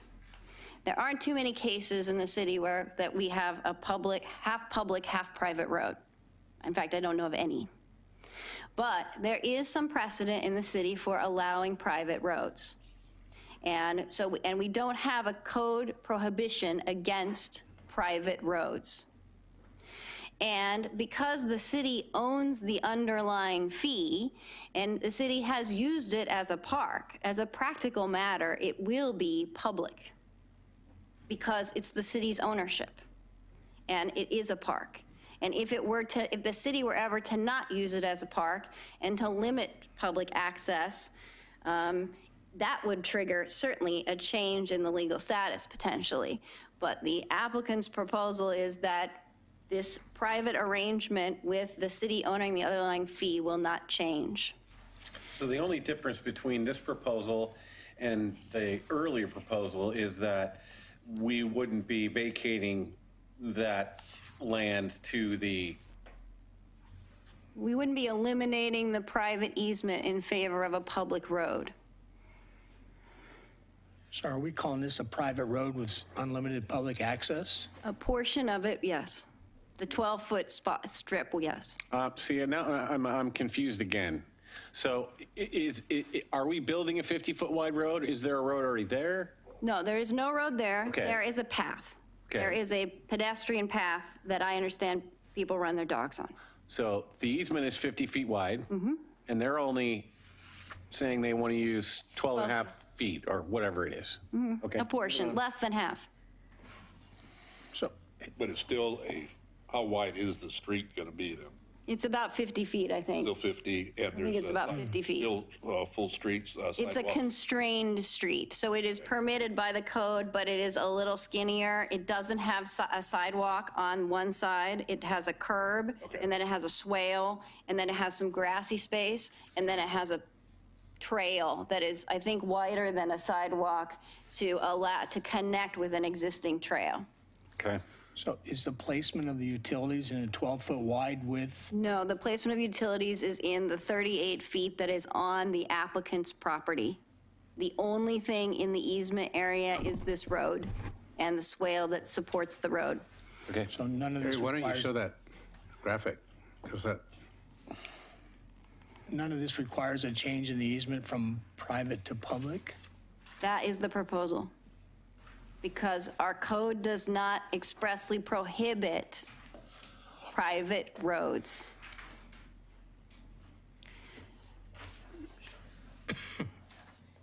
Okay, moving on. Okay, so, sorry. Okay, so so I think the question then is with regard to this legal status. So there is the legal term of art that controls what I was explaining. And then there's like the practical, how this road is going to operate from a practical standpoint. And as I mentioned, the parks own the underlying fee. So the easement area, once the road is built, will be open to the public because the city has an unlimited ability to use the road because the part that is on the applicant's property will become public just like any other traditional road, and the 12 feet that wouldn't is already owned by the city in fee underneath. So it will be open to the public for the city to use as it sees fit. The city will, I believe, continue to would maintain this 12 feet even after the applicant builds it through an agreement between Public Works and City Parks. So just like private roads. And there could be a benefit because having this private easement holder could provide another party who could be liable if someone were to be injured in this 12 feet. So there could be some additional sharing of liability because we've got this private road component. So that's the legal status of any park. And what's different about the legal status is, as you mentioned, that this is maintaining its private easement arrangement with the public having the underlying fee. There is no public dedication. But the city was fully aware that this easement was in place when we bought the property. Correct. Okay. Is that it? No, I thought you were going to say something else. No. Okay. But to clarify, the easement was applied to the property owner. It wasn't an easement on behalf of the city, correct? The easement was for the use of that section by the property owner. By the property owner. Right. That impairs the city's ability to fully use that 50 feet. Correct. Okay, thank you. Okay, so then the sort of second charter criteria or threshold here is the construction of permanent structures for other than recreation purposes. And here, there's a couple components. One, does this limitation apply in cases where all construction activities will be completed by a private property owner rather than a city? Here, the city is not building anything. So does that make a difference about the structure? If you think about this, let's say that there was no easement and the applicant needed some of the park property for a road. And they came to the city and said, we would like to use part of this property for a road, which is what happened in the Oak Tree Park materials that I provided. It was that whether or not this was a structure, the road proposed in that previous case was a structure, was relevant. But in that case, the city had to convey the right to use the park in the first instance. They had to convey an easement in the first place. They had to dedicate the street in the first place. So in this hypothetical, in our case, we don't have, the easement's already in place. If we had come to the ownership in 2012, the street could have been there. And we would have bought it with the street, and the street would have operated just like the applicant is proposing. So in a way, you would have gotten the voter approval component through the change in the legal status, and thus this question of what the city is, the city as an actor would not have been relevant. So let me ask you a question. When does a park become a park? So if we bought 2 acres of land to build a park, does that become a park at the time we buy it, or does it become a park at the time that we do the necessary improvements? Say we want to put in an access road and a parking lot for the park. It has a nuanced definition, as you know. But the answer in my mind, this Wesleyland Park became a park in 2002 when the property was annexed. And Wesleyland Park existed in tax lot 500 before the city acquired this piece. And when it annexed this land, the annexation findings say it will be used for park purposes. That's what the findings say. And I believe that the annexation, the city commission's approval of the annexation with the findings that it will be a park, made it a park in 2002. Yet the legal easement was from years prior to that, correct? Correct. Do we know when exactly that easement was put in place? Yes. 1962. Okay. So only 56 years ago. All right, go ahead. Okay, so what are structures? The key question is what definition is going to control the question of what are structures? In this case, we have a road, and the question is a road a structure? The dictionary definition of structure is something such as a building that is constructed or something arranged in a definite pattern. There's an N missing of organization. We also have a definition of structure that appears in the zoning standards. OCMC 1704-1215 says it's anything constructed or erected that requires location on the ground. Certainly a road requires location on the ground. The applicant has capitalized, I think, on the sort of pattern of organization and the term erected to suggest some verticality in the construction to trigger a structure requirement.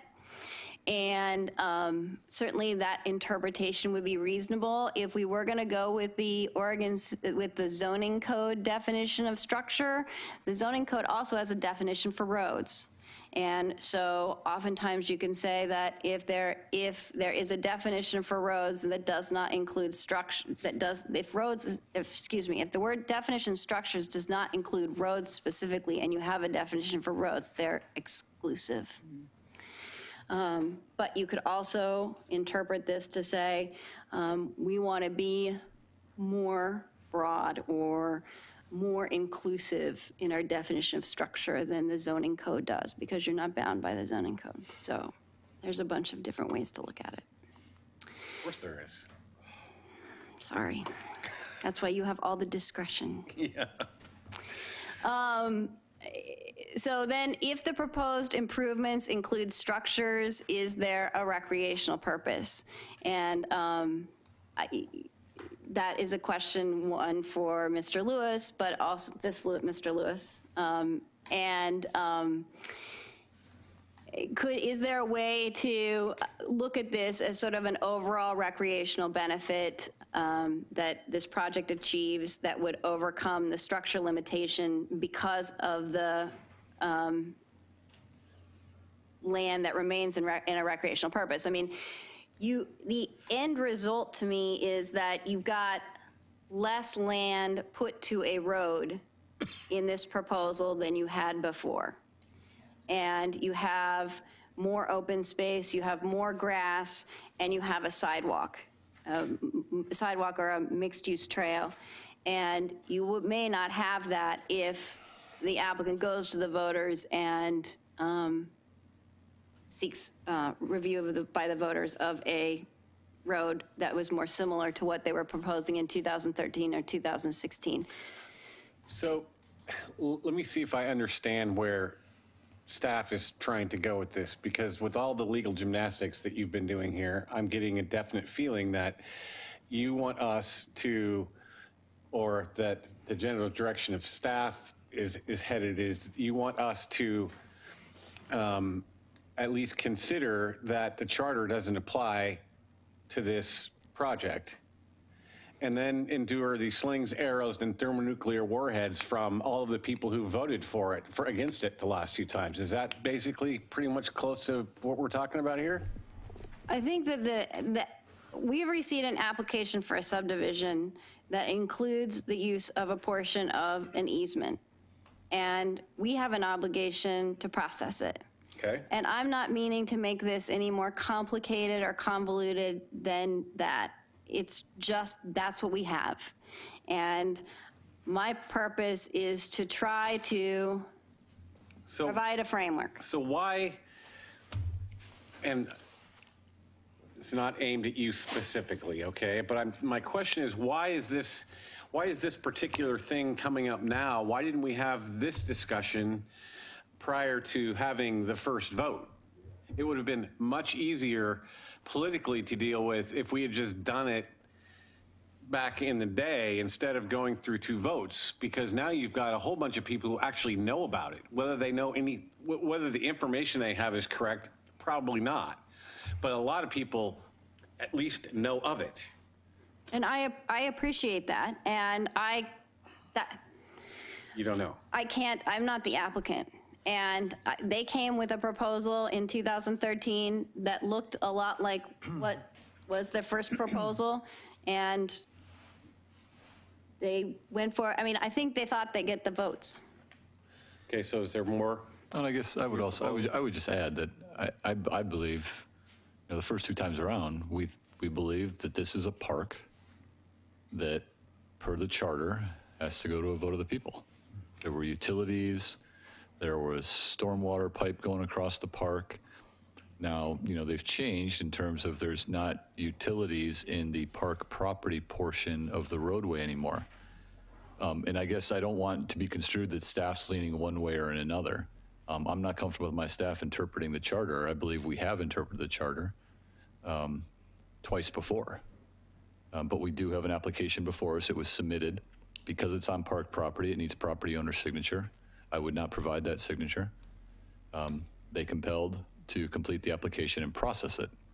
And so we have to address this question at some point during this process, and we felt it would be better to do it during the land use process than us put a condition on it, staff interpreting the charter saying, put a condition on, let's say, that says this has to go to a vote of the people, or not. Well, it seems pretty clear to me that regardless of the charter, that the city purchased the land with the easement in place.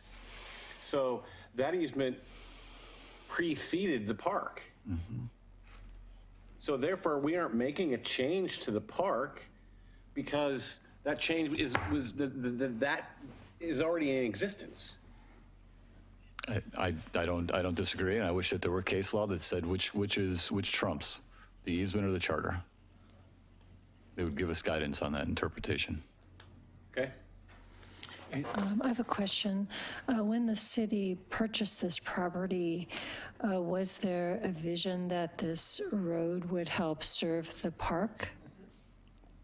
When we did the Wesley Lynn master plan, we did phase 1, which is what we constructed. Left phase 2 to be master plan at a later date, and that has not occurred. So I don't have an adopted plan that says exactly what that portion of Wesley Lynn Park looks like. Was that not stated earlier, though, Tony, that the easement was for purposes of servicing the park? Did I not hear that? No, the easement is. The easement is for road purposes for the adjacent property. It is.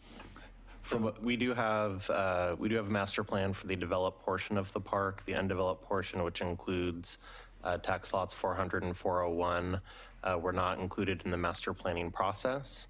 I believe the master plan did have some interior parking within the original concept of the park for the first phase, which would have included possible access using the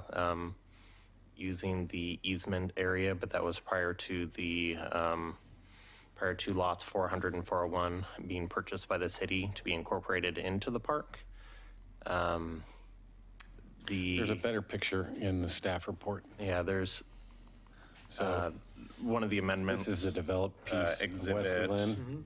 And that's the area that they're talking about building. And this is the area that, I don't know how much of this is a dog park. So the 401 and 400 are currently undeveloped, have not been master planned.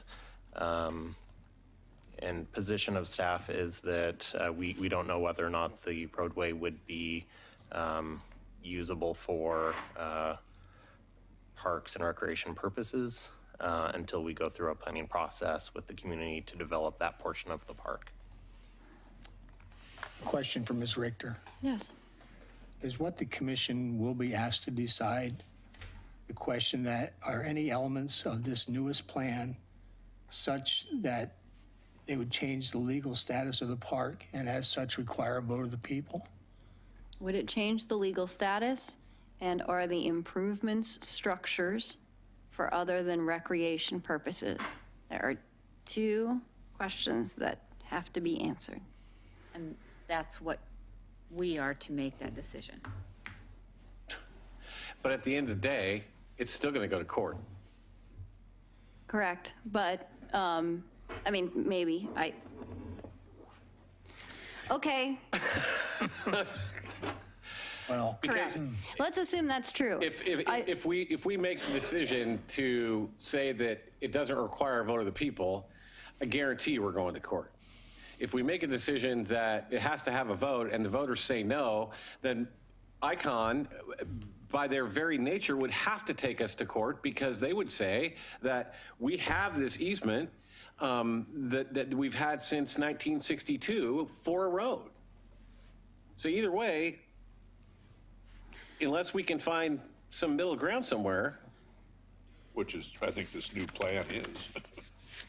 Well, It seems like the utilities that were removed from the easement, they're all on the applicant's property. Correct. And I think that is, let's not weigh in on the merits. Let's Okay. keep this to questions if we can. I think that the point about if we get, when we get sued, if we get sued, however you want to say it, the city commission gets deference by the courts in interpreting their charter. And what I've tried to provide to you are some defensible interpretations that will allow you to make a decision based on the evidence you hear on the 18th. Okay. Is that the end of your? I just want to restate again, the public will have an opportunity to testify on October 18th at 7 p.m. at City Hall. The record is open now. Anyone is welcome to submit written comment to the planning department. And I think that's all I have. I'm happy to answer any questions. We've got a room full of people that could answer any questions too. So, does anybody have any questions? Nope. Okay. The one thing I would say to staff is there is an ongoing discussion about this on Facebook, on Oregon City Chit Chat, and also to a lesser extent on Nextdoor.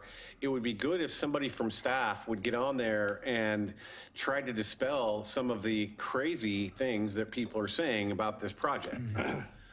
And you have to do it every day. Pretty much, yeah. well, would it be Twice on some days. would it behoove ICON to be their own best advocate? No, bad idea. They're the developer. I'm talking about people who are on there saying, you know, the city's giving away our park, blah, blah, blah. Just a reasonable voice saying, no, this is what actually is going on, you know, with the city's little logo next to it so that people know it's from Oregon City, not from any of the half a dozen so outside experts that we have here in Oregon City. I guess I would just say, you know, it's something that we can talk about. We have a land use application in-house that we're reviewing right now as the reviewers, and we do not and have not, as that I'm aware of, been on those social media sites. not everyone is on those. I understand that there is a community conversation going on, and maybe there's other ways that we can communicate. Yeah, well, we have to find some way to communicate the facts versus the, you know, unicorn farm at Hagen's. Well, you know, this PowerPoint presentation is in the record and is available for distribution. And so I will make that available. That would be helpful. Okay, no other questions? Then we're done with that. Do you have any communications? None tonight, sir. Then we're adjourned.